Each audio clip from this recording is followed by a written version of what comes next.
Hey everyone. So globally, the e-commerce market is projected to generate approximately 6.9 trillion in revenue in 2024. And if you live in the Middle East, well, the Middle East and North Africa is projected to reach almost 48 billion in sales in 2024.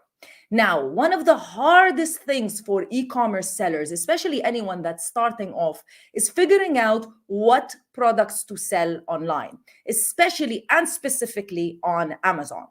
Also, if you are actually a manufacturer or if you own your own products, which I know most of you maybe already do, it's also very interesting to figure out whether or not those products can work on platforms like Amazon.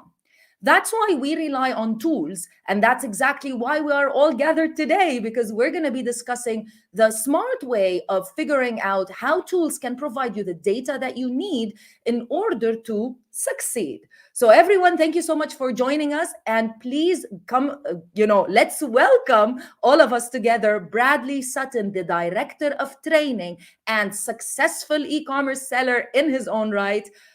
Say hello, everyone. Hey, Bradley. Hello, hello. It's good to see Hi, you hi. again. I Good to just saw see you you in too. person a few weeks ago. Yeah, exactly. Exactly. So, hello, everyone who's joining us. Please let us know where you are joining us from. This is an Ask Me Anything session. So, we want to know your questions, but also we're going to give you a little bit more insight as to why you should utilize tools like Helium 10.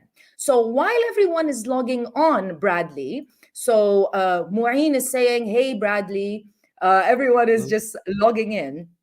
Let me know a little bit more about why you think someone would need a tool like Helium 10 to help them figure out, things like what products to sell, what keywords to use.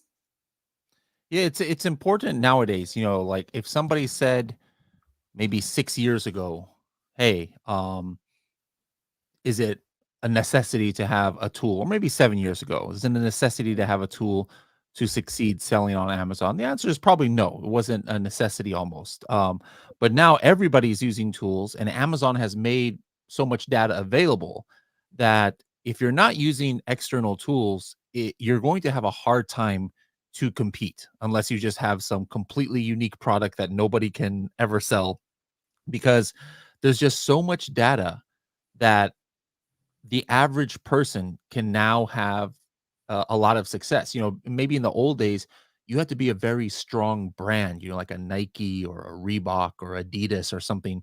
And you have, paying tens of thousands of dollars for advanced analytics and maybe doing a lot of customer research and things like that. And so you could just dominate the market. But nowadays, somebody could, a stay-at-home mother or a Yeah. businessman who wants a side hustle, he can go and actually at times have even more insight than a big company, using tools like Helium 10, knowing exactly what keywords the competitors are getting their sales from and where they're advertising for. And it's kind of a unique situation we're in here in 2024, where if you're not using this information, you're definitely going to fall behind. I resonate so much with what you just said because it's true. And I know you meet a lot of people, and I do every single day saying, you know what, I just wanted to, I was like a stay-at-home mom or somebody that just wanted to have an independent business, even like a full-timer, like somebody with a 9 to 5 job.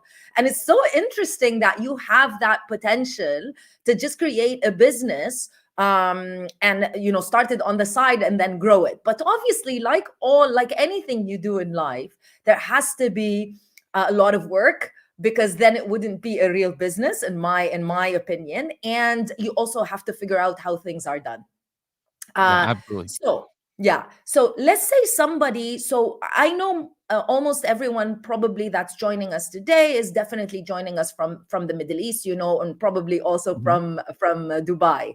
But let us know, guys, in the chat, are you currently selling on Amazon, or are you just getting started? So if you're currently selling, just type in yes. If you haven't started yet, if you're just trying to figure things out, just type no, just so we know where you are. So let's say someone stumbles upon, the concept of selling on Amazon.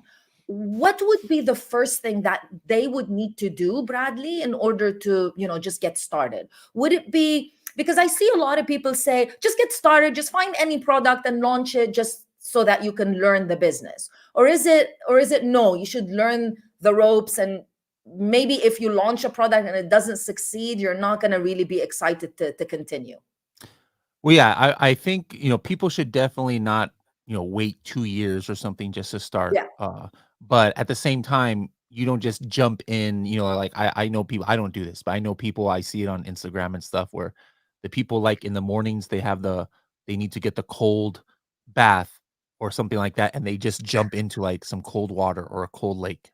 Uh, yeah, don't Maybe that's good for your health, but that's not good for Amazon. So don't just, "Oh, I'm gonna start my account tomorrow.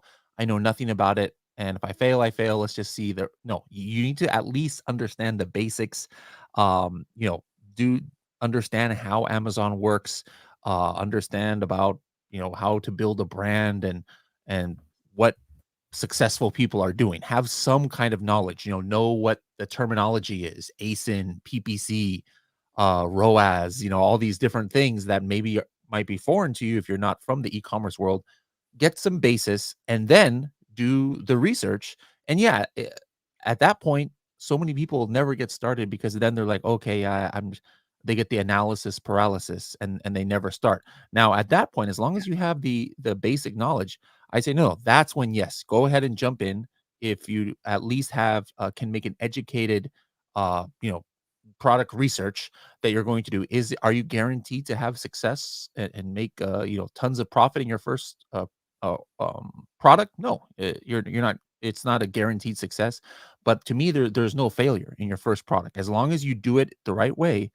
Maybe you don't make a big profit, but there's no failure because at the very least, you're going to learn a lot from the exactly. process, and you're not going to lose too much money, even if you have to break even Mm, or your profits a little bit less or maybe a little bit of negative. It's not like you're losing thousands of dollars. That's the beauty about this business. There's some business or some people out there, they try and advertise, yeah, give us $20,000 just to get started, and then we'll help you get started. In that case, yeah, you could lose $20,000. yeah, In Amazon, you buy product, maybe 5,000, $10,000. You're not losing 5,000 or $10,000. I mean, the worst case scenario, you're still selling the product for money. Maybe you're not yeah, making profit, but that money yeah, is not yeah, thrown away. So that's what I like about yeah. Amazon too. Yeah. Yeah. Yeah, that also resonates a lot with me, because I always say the worst thing that can happen is you just sell the product at cost. So you're just going to get your cost back. That's the worst thing that can happen. But yeah, you shouldn't jump into it without any knowledge whatsoever, because this is a real business. It's not like it's not wishful thinking. So the Yeah. cool thing, Bradley, is that we've got a lot of people that just said yes, yes, yes. So we do have a lot of current sellers joining us today. So if somebody is currently selling on Amazon, let's say they launched their very first product, whether or not they did product research or not, let's keep it at that. What would be what would be the case of how they could utilize a tool like Helium 10? Because I always say Helium 10 can help you do product research. So that's always how I introduce Helium 10. But it's not just for product research. It's Yeah. it's full-fledged tool which you can utilize even after you've launched your product. So for everyone that is joining us today and is currently selling on Amazon, how can they utilize Helium 10? Yeah, so it's really A to Z, and you never stop needing it. So yes, the first step of course any stage of Amazon is to do the product research. You got to find the product. But then now that you found the product, it's on the way. Well, it's not the time to cancel Helium 10. What you need to be doing is, all right, let me do all the keyword research. Let me find the keywords I need to put in my listing in order to get sales. Let me find the keywords that my competitors already found, and I can just take advantage of all their trial and error. And then it's like, all right, well, where do I put the keywords? Just this week we launched a, a tool within a tool inside of our listing builder tool. A listing builder is something where even with AI, you could create the listing, even if you're not fluent in a certain language. Like I can go and make a listing in Amazon France just by putting in English words and or putting in English description of what my product is. I get the French keywords from Helium 10, and then I just tell the AI to make a listing. But now we actually have inside of there something we just launched where you can score it. Hey, make sure you have the best SEO optimized based on the Amazon algorithm. And then after you're ready, your product is ready here, you start tracking your inventory. That's something that you never want to run out. You never want to have too much. So we've got an inventory protection. You got to start advertising your product. We have software for managing your Amazon advertising. You need to get reviews. So you want to automate the requesting a review from the customers. You want to maybe you have insert cards into your product and you want to build your off Amazon list. We have, QR codes and landing pages for that. And then guess what? The cycle goes all over again. Let's find another product. Let's Yeah. keep my other product in maintenance mode. Like, I need to find new keywords constantly. You don't just make one listing and then 5 years later you have the exact same listing that's never changed. No, buyer behavior changes. You need to track it. So it's basically the whole A to Z of everything you might need for selling on Amazon. Perfect. So we've got a few people that are lined up to join us today and ask you questions directly Sure. on camera. But guys, this is an Ask Me Anything session. So I don't want to be the only one that's asking Bradley. Please, there are no simple questions or anything. Go ahead and type your questions right now in the chat box and let's go for it. So starting off with question number 1, which Muhammad, and you just actually touched on it. Muhammad is asking, how can we use the AI to hunt winning products? Yeah, for me, I don't use AI for that. There's some things that I think is better for a human being to do. Um, you know, me as a non-French speaker making a French listing, no, that is not something for me to do. That is something for AI to do. Uh, there's different ways. I know some people do it. Like maybe they'll download a whole bunch of reviews and then ask an AI, "Hey, what is it that people are, complaining about? What kind of new product I should make?" I can do that almost just as fast as an AI can. So to me, I do not use, and I would not suggest use AI per se for product research if somebody has Helium 10. Now, if somebody doesn't have Helium 10 and all they have is maybe a free Chat GPT account, maybe AI might be good for them, to use. But for me, the traditional methods and also looking on other websites, to me, that is still the best method of finding new products to sell. We actually do use, personally, we do use AI, but not to just not do product research. It's just like additional data points for us to Mhm. try to figure out who's the customer avatar. Yeah, Exactly that's what you just important, but said. not We not trying download to the find the reviews. product. Yeah. Yeah, exactly. After we found the product, Muhammad, Mhm. we download the reviews and we try to figure out who is the actual customer that's purchasing the product, how they're utilizing the product, and that helps us properly decide on the final look and feel of the product and how we want to position it on Amazon. Because obviously, you want to launch a best-selling product, but you still need to sell it. And in order to sell it, you need to figure out, okay, how are people utilizing this product? Are they mostly female? Are they mostly male? Do they use it at home? Do they use it at work? So AI can help you with a lot of things, but at the end of the day, you need to also understand and decipher the information yourself, I think. Yes. Yes. So, with that being said, let's move on to another question from Jimmy. Thank you, Jimmy. Can I please know the difference between brand registry and trademark? Yeah, so to have brand registry is an Amazon term. Trademarks is a general legal thing that protects your brand. Now, the interesting thing though is to get the Amazon brand registry, it actually requires you to have a trademark. Yeah. So a trademark is something you register in the local government.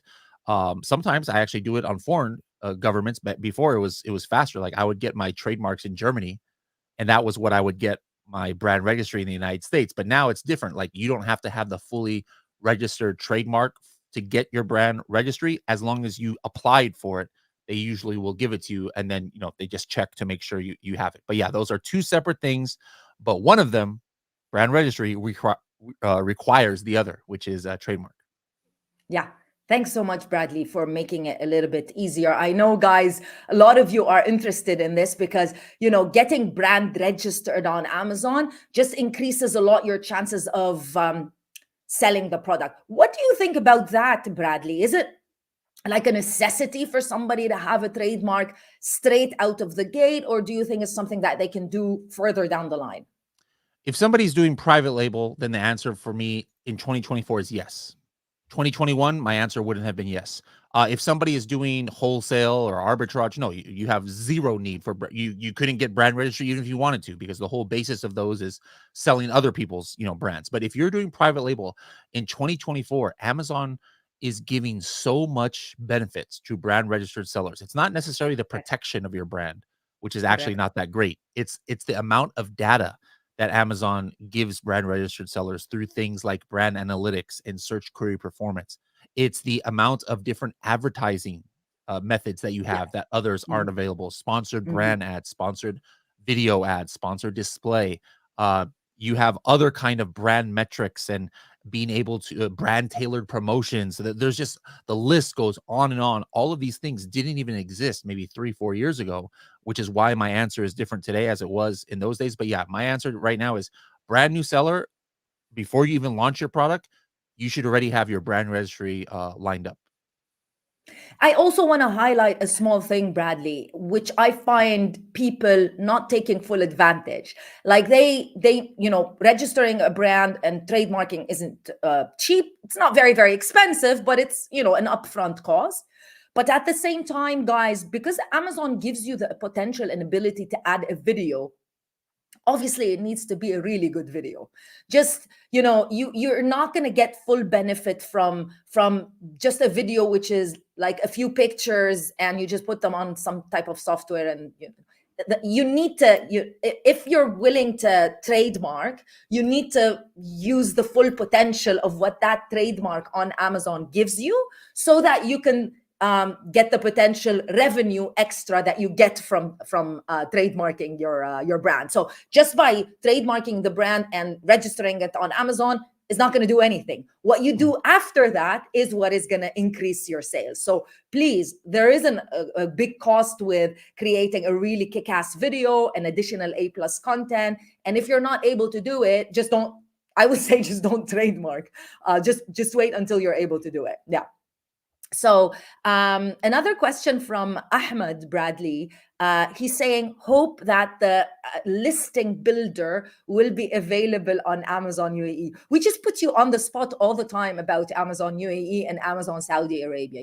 You're just like, Let me see. I didn't know it wasn't. So I'm just gonna check on my own computer here. Hold on. sure, sure. I know we launched it in a variety of marketplaces, but let's see.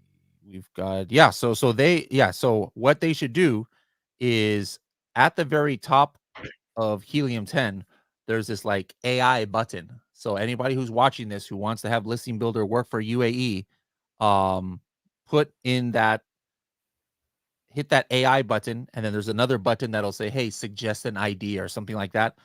Make sure you said, "Hey, Bradley said for me to suggest that we have listing builder for UAE." But yeah, that's kind of strange that it's not active. But yeah, that shouldn't be a Speaking about problem. that, Bradley, a big shout out to Brandon from the Helium 10 team. The team actually put out a great offer for all of the attendees today, guys, all of you. I just wanted Bradley to just walk you through the differences. So this is the first time they've ever given us a 30% discount. Normally, my discount code gives you 20%. So they upped it a little bit just because of this special occasion. So it's going to be 30% over the course of 3 months on, let me just show you there you go, on the platinum package and the diamond package. Uh, Bradley, what would be the difference between a platinum and a diamond? And what do you think? What did you think about this? What should somebody enroll in, Yeah, if depending on somebody where is they are at? just starting or Mm, they haven't even launched their first product and maybe they just are wanting to learn about Amazon, you definitely don't need the diamond, plan. Don't tell yeah. sales team that I'm saying stuff like that. I'm not a good No, salesman, I, I, obviously, I but can't. I I'll can't hear tell you. it. I'll I can't tell it hear to you. people straight. I'll tell it to people the truth. Yeah, of You don't course, of need course. diamond if you're just starting off. When you need diamond, in my opinion, is like, hey, you got your feet wet. You already have a product on Amazon. You're trying to scale up. The reason why you would need diamond is for the advanced tools that it gives you. For example, you can see the brand analytics tools that I mentioned from Amazon. I could have a really amazing historical Cerebro. Everybody can use Cerebro, but for Diamond members, they have this special part of Cerebro that only Diamond and above members can use, where I could take any product on Amazon and see where they're ranking anywhere in the last 2 years at any time. So even products that aren't even active right now, like maybe I want to sell, a very heavy coat. Well, in the summertime, nobody's buying heavy coats. Maybe they're all out of stock, but I can go and say, all right, what was the top heavy coat ranking? Where were they getting their sales from in the wintertime in the United States in December of last year, or something like that? That's something that Diamond members can use. You've got the AI listing builder that allows you to make listings in other languages and other marketplaces, except for UAE almost right now. But if you're in UAE, Coming soon. Coming you soon. need to Yeah. make listings in other you need to make Yeah. your French listing, you need to make your Spanish listing, you need to make, maybe English is not your first language. You can, or at least American English, you could use the AI to do that. There's a number of tools that are only available for Diamond. And so like for, established sellers, that's when I would recommend to use that. So guys, this offer is going to be available for the next week, so you don't have a lot of time. And just to give you an idea, the platinum would be at almost $70 instead of 100, and the diamond package with the 30% discount, the diamond package would be $196 instead of $279. So it's a 30% discount. If you can't scan the codes because you're watching us from your phone, I've also added the links in the chat. I think they're not showing up very well. I'll add them again, but I will be also sending you these links after our session so that in case you want to enroll. Now, with that being said, Bradley, we've got our first on camera. Alexi, are you ready? We're going to add you on the screen. There we go. Hi, Alexi. Hello, Crystal. Can you hear me? Yes, we can hear you. How are you? Hi, guys. I'm so happy to be here. Thank you very much, Crystal, for this great opportunity to join in you guys. Thank you so much for Bradley, coming. Nice to see you again, by the way. Bradley, nice to see thank you. you so much for all your tips and your podcast. I have been learning Amazon based on your advices as well for like last 3 years, and it was Great really to hear. useful. Yeah, and I brought up 2 questions that I Go hear ahead. all the time, because I also teaching other people how to start their businesses. Okay. And I have been helping with PPC and start business in MENA for last 2 years already. So basically, the first question that I hear all the time, maybe you have any like recommendation. Sometime when you do product research, you can be you can find yourself in a situation when category is not exactly matching your product that you're looking for. And it's really tricky, because when you're trying to use keywords the same, you still have not relevant product. Yep. In let's say when you use application extension in like X-ray.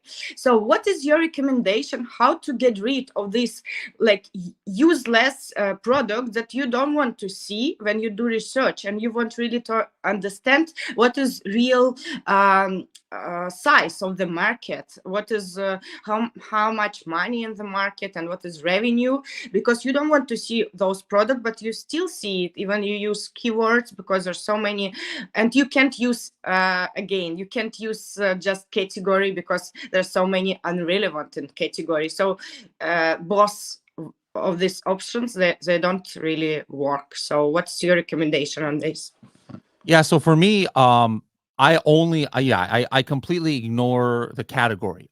It's easy to see who is competing with each other based on the keywords, and it's not always the same keywords. Yes, every niche maybe has 5 or 6 keywords that are the main ones, but then some people are getting sales from keywords that the competitors aren't.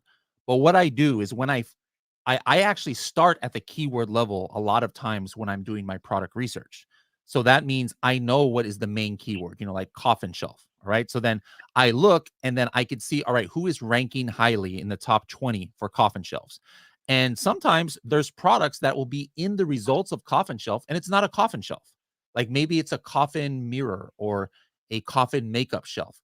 I don't consider that my competitors. I don't consider that uh, part of my market, even though they're on the same keyword. Another more clear example is, as I've given this, is accordion. If you type in accordion in Amazon, there's $600 accordions. There is $20 accordions. One is for kids, one is for professionals. They're on the same page. They are not competing with each other. For me, what defines the market is who is my target customer and which keywords and which products would they consider. If I have a $600 accordion, uh, my target market is somebody who is looking for a professional accordion. I don't care that there's 15 kids accordion in the same page as me. That's not my competition because my customer is not looking for that product. So when I define my market to understand the market size, the question that I ask is, am I going to compete with this product for my target market? And if the answer is no, it's not part of my market. If the answer is maybe, it's part of my market then. Great, thank you, Bradley. And is it correct then, when you want to kind of measure the size of your market, real market, to use market tracker? Like sometime what I do, I just find, I don't know, most of the products from the market. It takes some time, and I just put the ASIN in the market tracking, and I'm trying to understand, because when you use X-ray, you still see all those irrelevant products, and it's very difficult to understand like how to get rid of it and to see real numbers of their values, like let's revenue. Yeah, I mean, for me, it's not hard because I never look at the overall number in X-ray. Okay. I'm only looking at product by product. So it doesn't matter that there's irrelevant products on there. I mean, it's still Amazon, so like I'm not even looking at that. So like hey, all right, where's the coffin shelf? Okay, so for example, maybe I'm searching coffin shelf. Like I said, there's coffin mirror or some other weird products on there. I use the filter in X-ray to say, hey, I only want to see the results that have coffin shelf in the title. So that's one thing I do if I wanted to get a whole look, but I'm still only looking one by one. Now, when I actually have a product, yes, I'm using market tracker, and you have to pick very specific keywords in market tracker, even if they're not high search volume. Actually, some of the high search volume is not good to define your market. It's the most specific keywords you can find. And then Helium 10 is going to kind of recommend, hey, here's some new products ranking for these keywords. Do you want to track it? For me, like 90% of what Helium 10 recommends, I say, no, it's fine. It's actually good information. I'll use that and maybe make some product targeting ads or something else. But I'm not putting it in my market because I'm only allowing my direct competitors to be in my market. Thanks. Thank you, Bradley. And one more question. It's really weird. I have been doing Amazon for 3 years, and I still can't figure out the difference between BCR and sales rank, because there are, some people and information who says, okay, guys, so you see your BCR like on the graph in when you see on the listing size in Helium 10, and then people say this is like opposite with your sales, but I still can't understand. For example, BCR is your real number. Let's say your number in category in bestseller number, it's 135. So when you go up and you now in number 19 BCR, so what is really going on with your sales on your sales side? Because there's connection between sales rank and BCR. So basically it's the BSR changes throughout the day, usually once every hour or once every other hour. And if the BSR is going down, that means your sales is going up. If your BSR in relation to the rest of the products in that category, if your BSR number is going up, that means it was 100, now it's 1,000. That means your sales are dead or it's going down compared to the competition. There are times where your sales might be going up, but if your BSR is not going up, what that means is you're just there's nothing special happening. That means your sales are increasing at the same velocity as the other people that are around your BSR rank. So yeah, BSR is 100% related to the sales, and it's the 100% the way that Helium 10 is even able to make estimations. We are not exposing customers' data to tell people what the other people are making. No, it's because Amazon makes the BSR public, and that is how we are able to make an estimation on the sales. But Bradley, what I noticed, BSR is one for all the product in variation. Is it correct? Yes, that was a change Amazon did maybe 5 years ago, 4 years ago, where for most products, not all, but for most products, the BSR is representative of how much all the child items are making in one variation put together, not an individual child item. Great. Thank you so much for your time. Thank you, Nice Alexi. to meet you. Thank you for your No incredible problem. questions. Thank you so much. A way that I like to explain BSR also, Bradley, is just explaining to someone, imagine that you are back in school and there's always like the first person in class, second person in class, third person in class. So that's how BSR would be measured. So let's go ahead and also add Maria. Hey, Maria, good morning. Hey, Crystal. Hey, Bradley. How are you doing? Hello. Good, thank you. Very good. Thank you so much for coming. So let's get started with your question. Yes, I really hope you can help me out. I consider myself as a startup in terms of selling on Amazon. I Perfect. actually launched my product just last month in Nice. January. Congratulations. So as for me, I personally prefer online arbitrage compared to private label because correct me if I'm wrong, but my impression is that it's a little bit cheaper and easier, to set up. So, what is your best advice or advices that you can offer, if I want to scale up? My best advice is scale up and arbitrage. Yeah. Yeah. So if you're, like I do arbitrage, sometimes too, even on other platforms like Walmart. So it's completely different than doing private label. But basically, it's a matter of, hey, you don't want to be holding on to too much inventory. That's a secret of success in arbitrage. Is if you are buying stuff without doing enough research, and then you think you're going to be able to sell at this one price, but you didn't realize it's just a matter of somebody was out of stock and now they're back in stock, and now you can never sell the product unless you do it at a loss. That's what is not going to be that's what's going to be not good. So you just have to make sure that you are that you are doing the research, the historical research, and that you keep a very tight control over the inventory that you are holding on hand. And obviously, um, making sure that you're not breaking any rules. When it comes to arbitrage, you might not know that maybe the company doesn't want sellers to sell their product, and then they try and get you in trouble with Amazon because you're selling their product. So just be careful of that as well. But yeah, for me, it's like, hey, I got to pick the most profitable products. I have to do the research, so I'm not going to get surprised. And now all of a sudden, I bought 200 units of one thing thinking that it's going to be good, and then I'm stuck with all of it.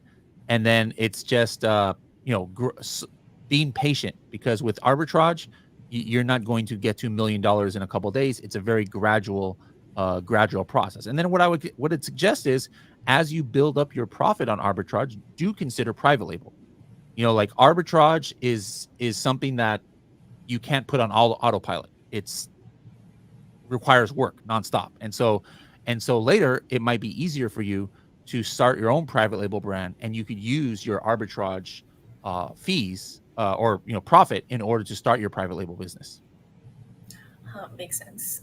Thanks. So, I have another question, if you don't mind. Sure. So I'm selling in the UAE marketplace. So obviously, this is a much smaller territory compared to the U.S. I'm not sure if this is a question for you or probably better for Crystal, but my question is: so, what would be your recommended reasonable budget, starting budget, um, in this marketplace For private label or for arbitrage? for arbitrage? Well, that's actually the benefit of arbitrage. There is no such thing as starting budget. You could just buy one product and put it on Amazon, and the product costs $5, and you put it on Amazon for 10. So that actually is one of the benefits, that there is no budget. Like if you have a $10,000 budget, I would almost say maybe you should just go right to private label. But with arbitrage, there is no budget. So that's why I think a lot of people start with arbitrage, sometimes drop shipping, sometimes stuff that doesn't even require funds, like merch by Amazon, Kindle Direct Publishing. There's different forms of selling, but all of these, other than private label, pretty much do not require a budget. And so that's the advantage. Now, if you had $500, does that give you a little bit more power than somebody who only has $10? Of course. Now you can maybe get 3 or 4 or 5 very expensive products that there's not competition on. Maybe you can get now 20 units of something that's cheaper, and then it allows you to turn the money over faster, as opposed to, all right, I only have $10. Let me sell this water bottle for 15. All right, now I got my $3 profit from this, and let me buy something for $13. Obviously, that would be very slow. But yeah, again, the beauty about arbitrage is you don't even need to have a budget to start. Thank you so much. No problem. Maria, first of all, congratulations. You should be so proud of yourself, because honestly, so many people talk about starting a business on Amazon. And just like Bradley said, they go into analysis paralysis and they never actually end up doing anything. So congratulations. Thank you. And yeah, and really very, very proud of you. Also, additionally, I think arbitrage is a really cool concept of selling. It has nothing to do with private label. So just because you're selling on the same platform, it doesn't follow the same thing. But it is a really great business in and of itself, because it doesn't really require a lot of the creativity that is required, honestly, for private label. So I think Bradley, he answered your question perfectly. And I think you should later on, don't pressure yourself. Later on, when you find that you're becoming a little bit more knowledgeable in the market, and you find that one of the products that you're currently selling is actually doing quite well, maybe consider private labeling that product and maybe making it a little bit more unique, because now you have direct insight into the market when you're selling on Amazon. Correct. I would just like to say that when I first started researching, Amazon selling, the main YouTube, channel that I was really doing the research is your channel. And then, so when I eventually wanted to do a bit more, right? Like when I wanted to choose the products, and then because currently I have the platinum plan for Helium 10. And I just want to say the first product that I had was, I found it completely by accident using X-ray. And so I would just like to say thank you guys, because the product that I found is actually very successful. So yeah, thank you. Perfect, Maria, I'm going to give you a quick quiz. Congratulations. Maria, I'm going to give you a Yes. quick quiz. All right. What is this food item on my hat? Burrito? Nope. Shawarma? Nope. Crystal, do you know? Yeah, I know, but I don't want to tell Maria. Here's the flag. I see it's a Philippine flag. So But I what don't know would what this be? Turon. Nope. Lumpia? There you go. I'm Lumpia. Very nice. You've been to the Philippines. I'm sorry? You've been to the Philippines. I'm Filipino. I'm half Filipino. Yes. Oh wow. Oh wow. He's It's half nice to know, Filipino. Bradley. Half of our Kabayan. team members are based in the Philippines as well. So big shout out to the Filipino community. Indeed. Oh wow. This is something that I just learned now. Kabayan. Yeah. So see, you have a. That's why you feel a strong The connection relationship with there, Helium. yes. There you go. Thank you so much, Maria, for coming, Thank you. and really big congratulations. Thank And you. thank you so much for watching my content and for subscribing to Helium 10. We're so excited to hear more from you. Hopefully in the next few months we're gonna find out that you're doing very well. So congratulations. Inshallah. Inshallah. Thanks so much. So back to our regular scheduling. Let's get some questions because we're getting a lot of great questions. Guys, keep them coming. So Ali is saying, what would be the product hunting criteria for private label in the UAE? How do you find a winning product for Amazon UAE? Yeah, so for me, every marketplace is different, but the basic principle is exactly the same. The principle is this, if you were to generalize it. I don't care if we're talking about UAE, we're talking about France, we're talking about Canada, Japan, wherever Helium 10 works, is you are looking for something that has existing demand, but there's indications that the competition is either weak or there's not enough. Now, existing demand, this is where it's different from country to country. For example, something with good keyword demand, like if I'm looking for a keyword in the United States, I'm looking for something maybe at least 1,000 to 2,000 search volume. If I'm in UAE, something that has 200 search volume is actually not Yeah. that bad. All right. We If normally I'm looking suggest in about 300. But yeah, 300 as right. well, yeah. So yeah, Mm, 300 is even better. That would be like mm, 3,000 maybe in mhm, United States, or might mhm. be something similar to like 700 in UK or Yeah. Germany, for example. So I'm looking at that. I'm also looking at how many reviews they might have. You know, in America, like there's some keywords that the products on there, they all have thousands and thousands of reviews. The beauty about the UAE market is there's not that many like that, where Correct. there's a lot more opportunity in UAE because it's a newer market and there's not that many established sellers. So, you could probably easily find a market where people have 10, 15, 20, 30 reviews, and they're some of the top sellers in there.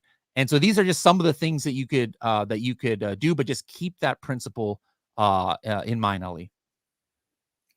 Great. Demand. As long Mhm. as there's demand, there's potential to sell. That's Yes. basically how it is. Yep. A great question from Sunya. Hey, Sunya. So what is the most underrated Helium 10 tool in your opinion? Oh, that's a great question. Yeah. There's a few of them. But one of the ones that I really like is Demand Analyzer.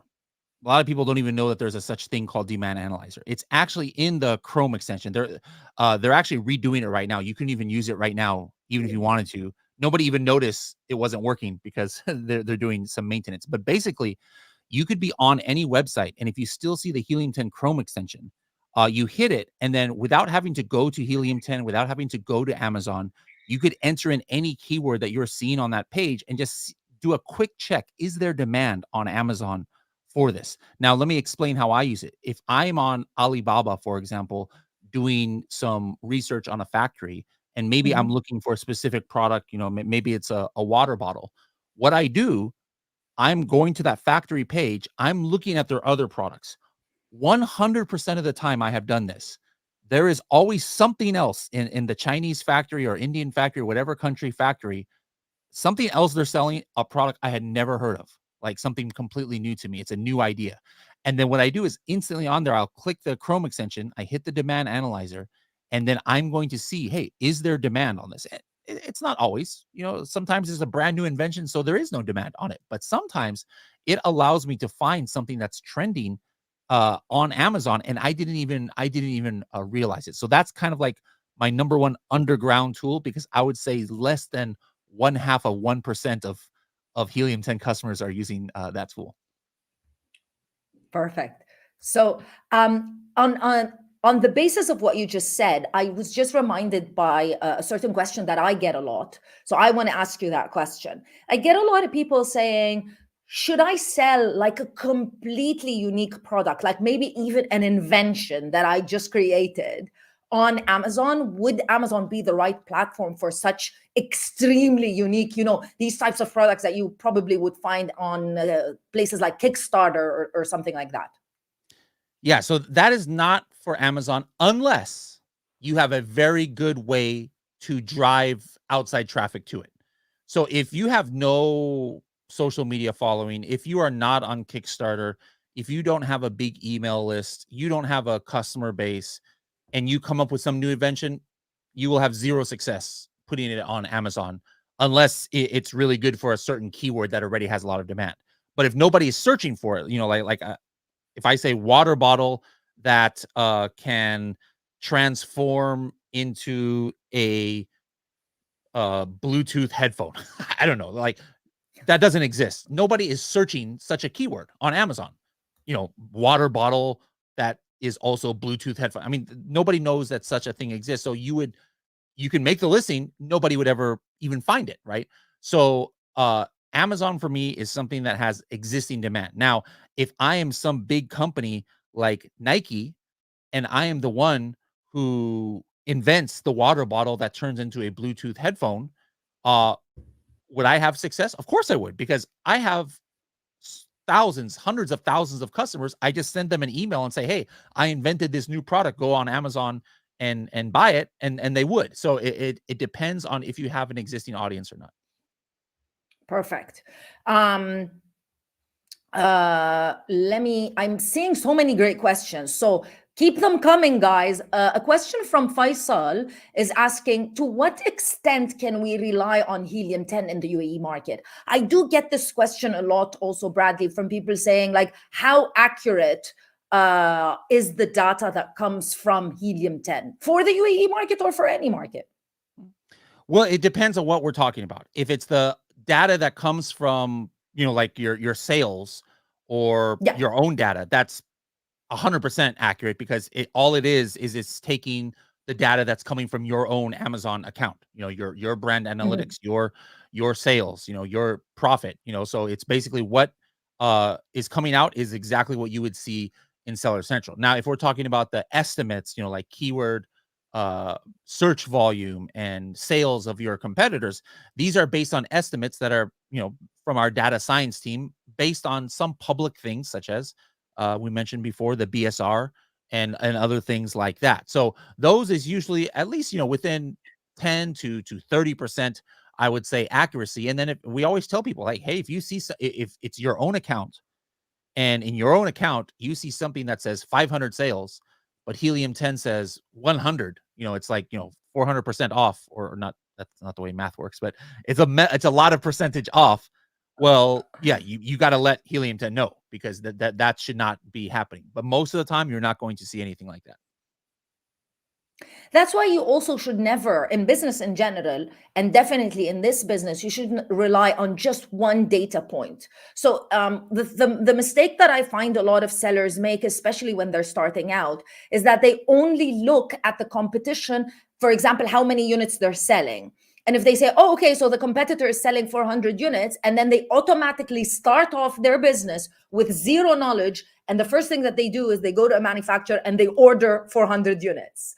That's, if you think about it in logical terms, that just doesn't make sense. It's like, you want to open a coffee shop and you find the most successful coffee shop and you say, yeah, of course I'm going to do the same from the very first day that I get started. Obviously, think about it, it's not going to be the same. So you want to look at different data points, different metrics, and try to be and try to use common sense as well, so that you can have a full vision of how the business works and how it should operate.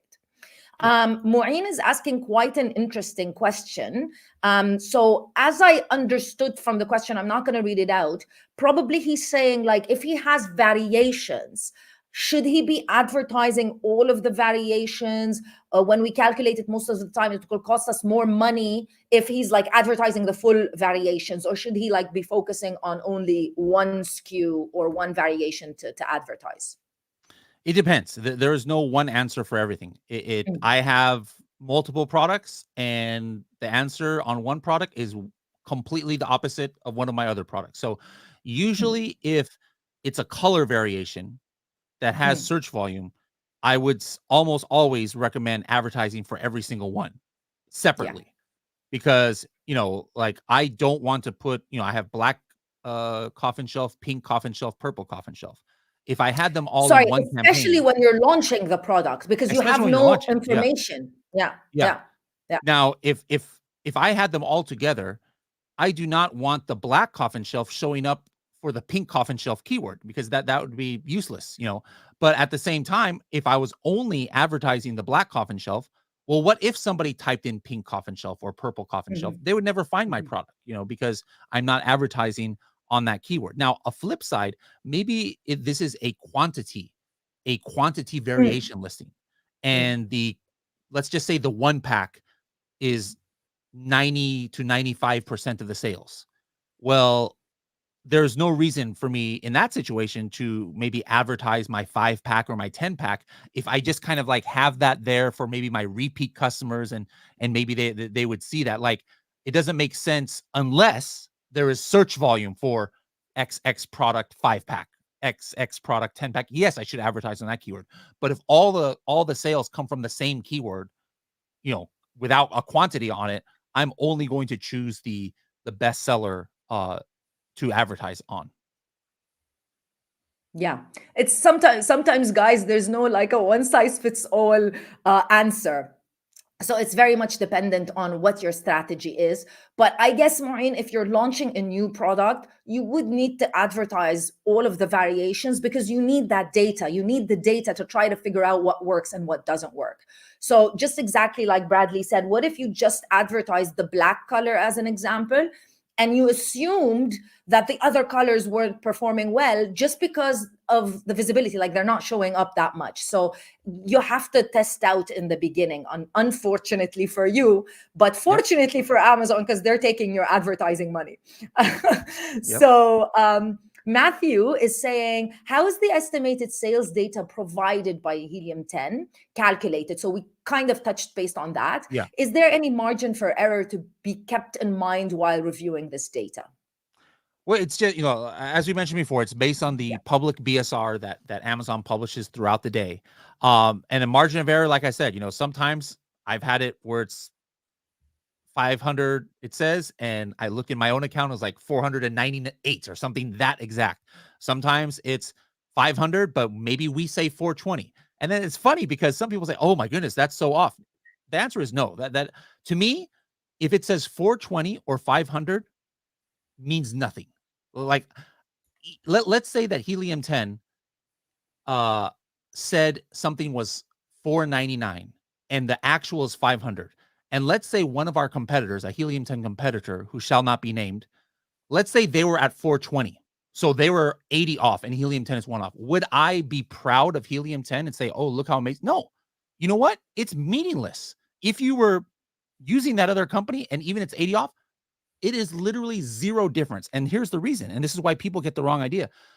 Your decision is still going to be the same at that margin of error, right? If I'm looking into a niche and I'm like, "Hey, I don't want something that is only selling 50 units a month or 100 units a month."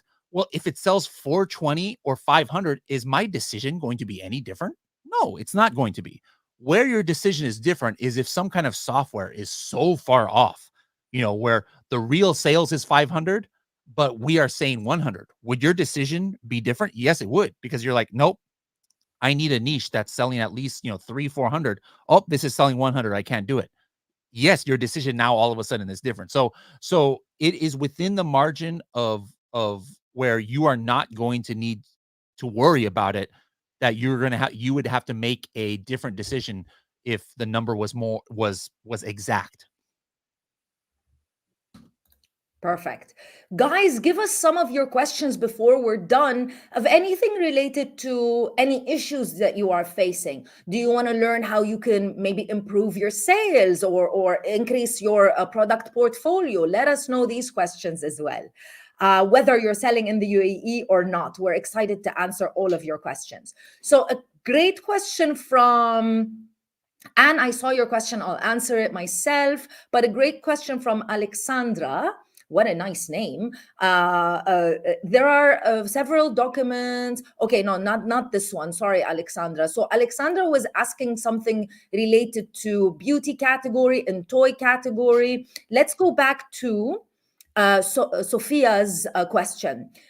So to sell product in the UAE, so I guess the question basically means, Bradley, if I see a product that's doing quite well, for example, on Amazon US, would it be, or would it make sense for me to also launch it on Amazon UAE? It not always. So I don't care where it has success. If I need to decide, should I launch in a certain marketplace, it could be a failure in US and maybe I'll still do it in UAE. If the demand is there, if the competition is at a level where I know I can get sales. So I don't look at success or failure in other marketplaces when I consider opening to a new marketplace, because there could be, like I could be selling really great a shirt in, let's just say, France, that says I hate American people. Maybe that'll be a wonderful shirt in France. But am I going to have success in America with that shirt? Probably Because not. it's no, of course not. Like that would be Yeah. terrible. But so it doesn't matter what is happening in another marketplace. Only care about what is happening in the marketplace you want to sell in, and if you think that there's demand for your product there. And Sophia, it might be that you find product ideas not necessarily on Amazon. You might be scrolling through TikTok. There's so many different ways nowadays. You might be scrolling through TikTok. You might be walking physically in a retail store and find the product and think, ooh, this looks like a cool product. In order to ensure that it's going to work well on a marketplace like Amazon, which has its own customer base, you need to try to see whether or not that product has demand on Amazon. So that's basically how it works. Think about also like regular retail. You know, most of you guys know Dubai Mall, as does Bradley. So if you walk into Dubai Mall, which is arguably probably one of the biggest malls in the world, you do see some stores actually close and they're no longer existing after maybe a year or 6 months. And you think about, how is that possible? Like, this is the biggest mall in the world. So many people walk into this mall. Well, if they're not selling a product that people want, or maybe they're not positioned in the right location, they're not gonna get any business. So it's the same exact concept, but just apply it to a website called Amazon. Jimmy is asking, what is the sequence to use between black box, Cerebro, magnet? What is the logic? Yeah, for me, it's starts with black box if I'm looking for a product, and then once I have that product, my initial keyword research tool is going to be Cerebro, and then at the end, to kind of like round out my keyword research, I like using magnet. Perfect. A question from Khalid, a little bit of a technical question. Is there any restriction to sell used books on Amazon in the UAE market? There's a restriction to sell books in general, whether they are used or new. It's not a category that's open to standard sellers. Did we answer Muhammad's question? And just give us your last questions, guys. We just have a few more minutes. So Muhammad is asking, what is an acceptable number for keyword research in the UAE? We said around 300. Anything you want to add on top of that, Bradley? No, it all depends on what works for the market. So if it has a 300, if it has like something crazy, like maybe 10,000, I would check the history of that keyword, because it could be an artificial number that somebody is running some fake traffic to. So anytime you see search volume inside of Helium 10 for any marketplace, there's a graph right next to that button. Correct. Click that graph and look at the history to make sure it's just like, oh, this is not just one crazy spike. Even for the lower ones, maybe you're like, oh, 400, this is good. But if all the rest of the weeks it's 50, well, maybe that's not a good keyword. So that's something I would suggest doing. One additional question, very much related to probably what Muhammad is saying. What about seasonal products, Bradley? So as you know, we've got Ramadan here coming up. We've got Easter. We've got a lot of, holidays here and there. What about selling seasonal products?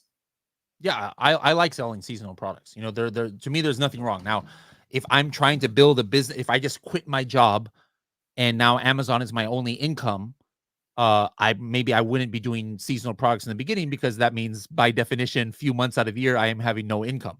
But outside of that situation, to me, sometimes there's actually more opportunity in seasonal products, because a lot of the mainstream sellers or brands, they don't want to have to deal with something that only sells for a few months out of the year. So that's why there's, by definition, a little bit less competition sometimes. But you just really have to make sure that you know how much to order and plan out your inventory, because the worst thing that could happen is if you go all in on a seasonal product and you miss your target sales, and now you're stuck for 9 months or 10 months with all this inventory that you already paid for, collecting dust and storage fees in Amazon's warehouse. So that's the, one of the few drawbacks of seasonal products.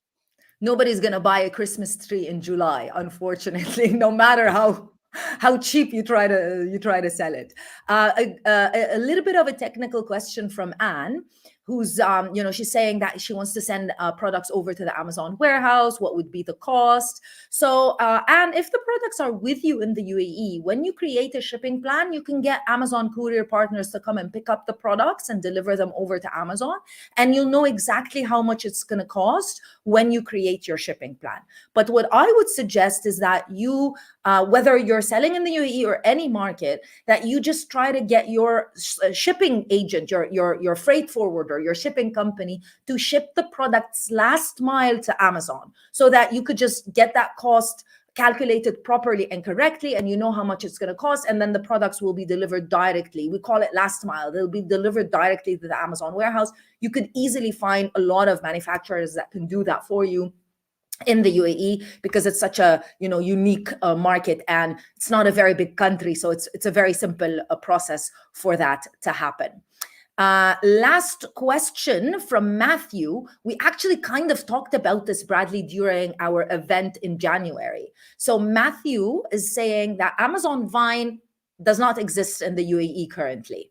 So what are the suggestions for somebody that's launching a new product? You know how reviews are important. What can they do? Can we give someone like a plan of action? Yeah, so it sounds like, they already know about the, request and review. You can do that in Helium 10 follow-up, or just go to the order and click the button.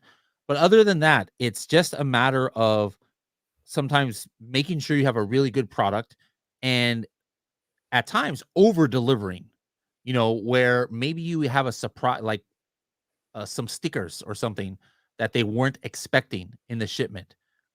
Maybe a little mini gift, or a nice handwritten, fake handwritten note. Anything because that you're not going to be able to handwrite you're not going to do it on your own. But Yeah. anything that maybe is an unexpected pleasant surprise, that studies have shown that makes it, I don't know what the percentage is, but let's just say it makes it 10 or 20% more likely that they'll leave review. Think about it. That when have you as a customer left reviews? Like, I rarely leave reviews, but I leave reviews when I'm just like kind of blown away, like, my goodness, wow, this product is better than I thought. If that's not happening, I'm not leaving a review. I don't care if I get the email. Like, I'm a bad Amazon buyer, I guess, but that's most. I'm not abnormal. I am the normal one. Like 9 out of 10 customers are not going to leave a review unless they are so motivated to do it. So yes, sending the reminder is good, but that only, that works for like 1 out of every 20 people or so. The rest of it, you've got to do something that goes above and beyond what they were expecting, and that makes them more likely to leave a review. Perfect. Do some type of a human connection also helps, Matthew. So think about what you can do, things that are kind of outside of the box that make people really excited and motivated to leave you a review. And with that being said, guys, thank you so much for joining us. Bradley, thank you so much for your time. Let us know if you like this session so we can get Bradley to do another one in a few months. Thank you for everyone that joined us, and have a lovely rest of your day. Bye, Bradley. Thank you. Bye, guys.